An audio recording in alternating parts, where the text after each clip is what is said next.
தமிழ் திரையுலகத்தோடைய தொடை அழகி அப்படின்னு சொல்லப்பட்டா அவங்க ரம்பா.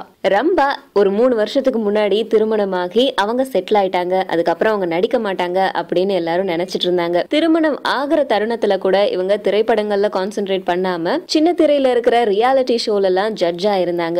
இவங்களுக்கு திருமணம் ஆனதும் இவங்களுடைய இல்லற வாழ்க்கையில இவங்க ரொம்ப கவனம் செலுத்தி வந்துட்டு இருக்காங்க அப்படின்னு எல்லாரும் நினைச்சிட்டு இருந்த இந்த நேரத்துல ரம்பா திரும்பவும் தமிழ்லயும் தெலுங்குலயும் ரீஎன்ட்ரி கொடுக்கறாங்களாம்.